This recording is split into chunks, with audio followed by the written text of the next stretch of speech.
So today I want to talk about the L, self-love. Big one, isn't it? Can't tell you how many people there are out there who really don't like themselves. It's one of the hardest exercises to do, and wouldn't mind. I'm going to throw this challenge out to you. The challenge for you will be for you to look in the mirror and say these words: I love you.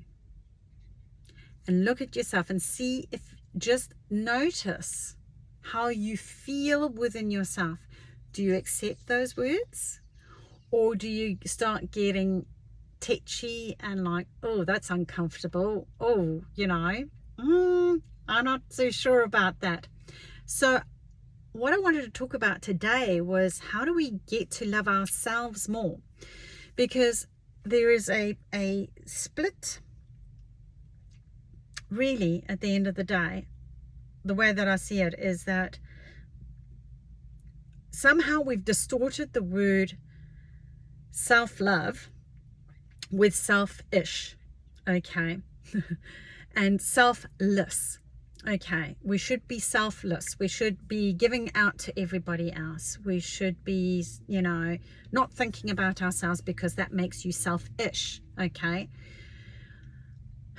There's a difference between serving self and being,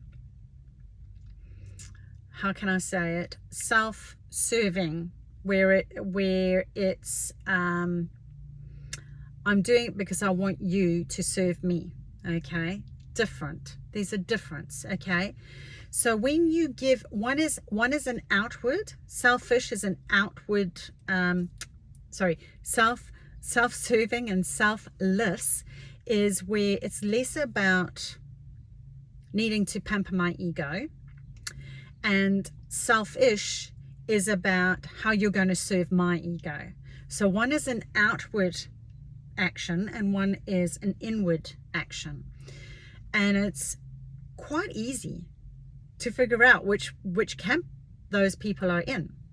So easy to talk about the selfish people.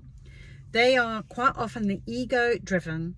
The one, if you've been following me, like I've been breaking up the word SELF, self, from myself, because I'm my whole goal here from an emotional perspective is to reunite people to themselves, making us one again within ourselves. Myself, ourselves, yourself. The ego splits off the self from the your and the my and our, and it causes all these fractions between ourselves, not just an internal war, but an external war with other people as well. So the whole purpose of psychology and coaching is that merging together and recalibrating those fractured pieces of our personalities. And this is the whole reunification with the self helps us to do that, okay? So the selfish comes in when there's too much ego. The ego is really, as Wayne Dwyer always used to say, ego stands for edging God out. Now, it doesn't have to be God, it can be energy. I've mentioned this before. But in that instance, the selfish people, it's all about ego. It's all about, how are you going to serve me? What's in it for me? And it's like, it's self-gain. It's self-perpetuating. They're not thinking about anyone else outside of themselves. It's quite a narcissistic kind of behavior. And they are normally the most fractured, the more narcissistic and more trauma they've sustained, whether it be attachment trauma or, big traumas that they sustained.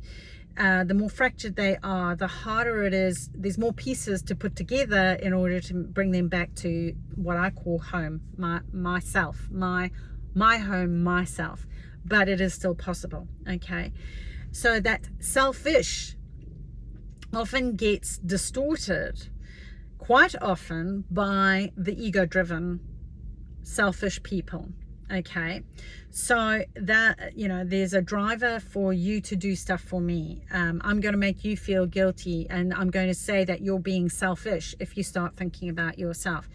So many women fall into this trap of You know, oh, I just need to do more. I must be something, I've got to do something better. I've got to be a better mother. I've got to look better. I've got to do something other than, whatever it is that I'm already doing. It's not enough. I need to do more in order to. And that's that, so sometimes the selfish people will play on the ish bit. The second that someone who is selfless, who gives away stuff, they quite often tap into those people and suck out more, and it's energy draining. Using the words, you're being selfish, you're just thinking about yourself, you are doing things, instead of doing them for me, you're doing it for you. You want to take time out from the kids. No, you should be here looking after the kids. You should be here looking after me. You should be, doing something for the parents. You should be doing whatever it is. Fill in the gap, okay? And the women are often run ragged trying to be selfless, that they burn out. So that it is that fine balance of I don't want you to become selfish, but it's where you serve yourself in a healthy way. And that is a learning that we get through tapping self. And how do we do that? How do we tap the source, the thing that is in us, that is around us, that connects us with everything, that keeps us alive? It's life source. Otherwise we wouldn't be here. Without the energy vibrating in our bodies, we would not be in the body, and therefore have passed over. How do we get that where we recognize that that's what's happening? That's the demarcation, and it's an awareness. That's the first step, is awareness. It's knowing the difference between selfish and selfless and self-serving in a healthy way, not an unhealthy way. Okay, so clocking which one are you got to also clock, how much am I giving away? If I'm being too selfless, is it to the point where I'm burning out? And if I am burning out, how do I regain? How do I serve myself to reconnect myself to myself? My self part is my guardian angel, my golden angel, my source energy, whatever it is. And one of those ways is through meditation. So some people do through prayer, or whatever it is that works for you. I don't know. It's your thing. And you connect with that higher source energy, and just let it come in and give you answers, and go, I am allowed time out. I'm allowed to go and exercise and be there for me. I'm allowed to say no. I'm allowed to, and if these kick back, which there quite often will be, when you start building your self-esteem and start tapping that more, when you start healing those fragments within yourself and letting that one self become one, okay, when the selfish person comes on board or tries to come into your space, they just bounce right off like a ball, like the one ball. Okay, they come along and boom, they just bounce right back off. And you become more resilient, you become less affected, you become more self-assured, you have more self-esteem.